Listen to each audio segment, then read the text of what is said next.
Hey everyone! Welcome back to Explodey FPS.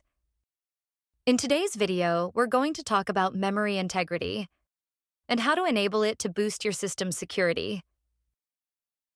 This feature helps prevent malicious code from accessing high-security processes in Windows, but sometimes incompatible or outdated drivers can block it. Don't worry though, I've got some simple solutions for you to get things up and running. Let's start from Solution 1. Update incompatible drivers using Device Manager.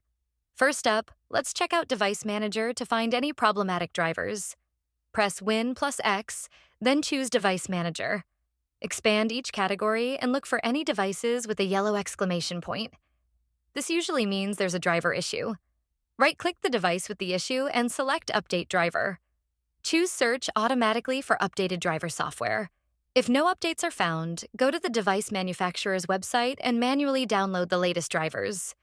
After updating, restart your PC and try enabling memory integrity again. This simple method works for a lot of users with driver issues. Solution 2. Use third-party driver update tools.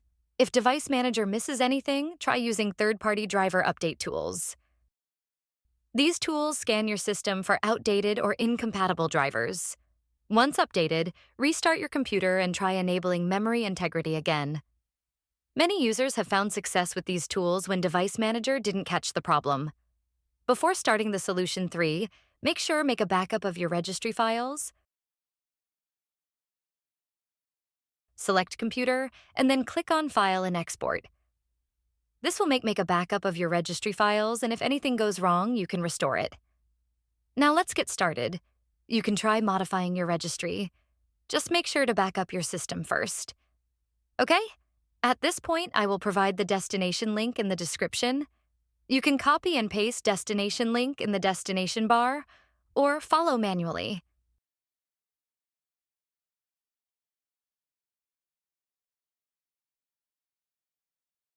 Another thing is, if these key or door 32 values are not available already there, you can create it manually. I will provide these steps in the description that will be more easier for you to create it, but if everything is already available, then follow as shown in the video tutorial. Set the value of enabled to 1. Restart your computer and check if memory integrity is now enabled. Important considerations: always back up your system before making any big changes, especially in the registry. Download drivers only from official sources to keep your system safe and stable. If you're not sure about any of these steps, feel free to ask in the comment section. By following these simple steps, you can fix driver conflicts and enable memory integrity to enhance your system's security. And that's it. I hope these solutions help you get memory integrity enabled and boost your system's security. If you found this video helpful, don't forget to like, subscribe, and hit that bell icon so you never miss out on more tips and fixes from Explodey FPS. And again, let me know in the comments. Your feedback means a lot. Thanks for watching, and I'll see you in the next video. Stay safe and keep fixing those Windows issues.